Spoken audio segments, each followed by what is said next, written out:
Chapter 7. When I would heal Israel, the iniquity of Ephraim is revealed, and the evil deeds of Samaria, for they deal falsely, the thief breaks in, and the bandits raid outside. But they do not consider that I remember all their evil. Now their deeds surround them, they are before my face. By their evil they make the king glad, and the princes by their treachery. They are all adulterers. They are like a heated oven whose baker ceases to stir the fire from the kneading of the dough until it is leavened. On the day of our king the princes became sick with the heat of wine. He stretched out his hand with mockers. For with hearts like an oven they approach their intrigue. All night their anger smolders. In the morning it blazes like a flaming fire. All of them are hot as an oven, and they devour their rulers. All their kings have fallen, and none of them calls upon me.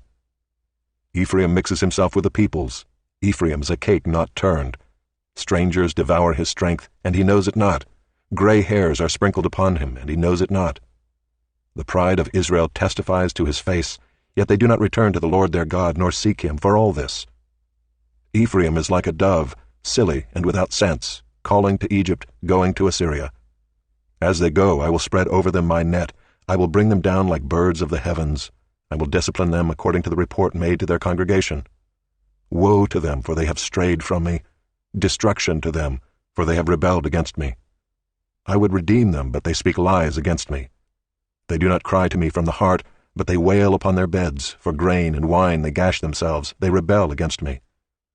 Although I trained and strengthened their arms, yet they devise evil against me. They return, but not upward. They are like a treacherous bow. Their princes shall fall by the sword, because of the insolence of their tongue. This shall be their derision in the land of Egypt.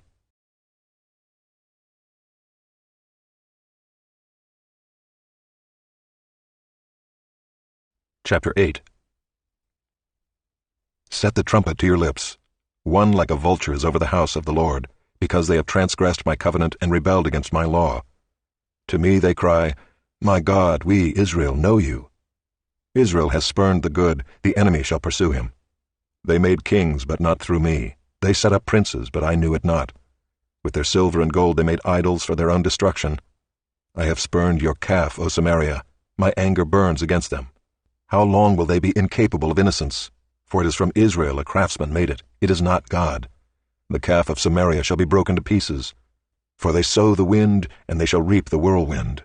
The standing grain has no heads. It shall yield no flour. If it were to yield, strangers would devour it. Israel is swallowed up. Already they are among the nations as a useless vessel. For they have gone up to Assyria, a wild donkey wandering alone. Ephraim has hired lovers. Though they hire allies among the nations, I will soon gather them up, and the kings and princes shall soon writhe because of the tribute. Because Ephraim has multiplied altars for sinning, they have become to him altars for sinning.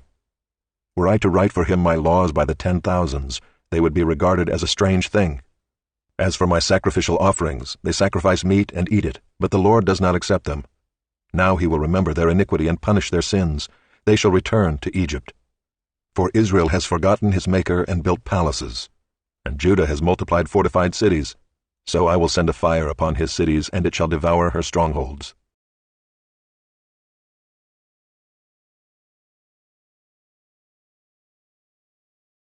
Chapter 9. Rejoice not, O Israel, exult not like the peoples, for you have played the whore, forsaking your God. You have loved a prostitute's wages on all threshing floors. Threshing floor and wine vat shall not feed them, and the new wine shall fail them. They shall not remain in the land of the Lord, but Ephraim shall return to Egypt, and they shall eat unclean food in Assyria. They shall not pour drink offerings of wine to the Lord, and their sacrifices shall not please him. It shall be like mourners' bread to them. All who eat of it shall be defiled, for their bread shall be for their hunger only. It shall not come to the house of the Lord. What will you do on the day of the appointed festival, and on the day of the feast of the Lord? For behold, they are going away from destruction, but Egypt shall gather them. Memphis shall bury them. Nettles shall possess their precious things of silver. Thorns shall be in their tents. The days of punishment have come. The days of recompense have come. Israel shall know it. The prophet is a fool. The man of the Spirit is mad because of your great iniquity and great hatred. The prophet is the watchman of Ephraim with my God. Yet a fowler's snare is on all his ways, and hatred in the house of his God. They have deeply corrupted themselves as in the days of Gibeah. He will remember their iniquity, he will punish their sins. Like grapes in the wilderness I found Israel. Like the first fruit on the fig tree in its first season I saw your fathers. But they came to Baal Peor and consecrated themselves to the thing of shame, and became detestable like the thing they loved. Ephraim's glory shall fly away like a bird, no birth, no pregnancy, no conception. Even if they bring up children, I will bereave them till none is left.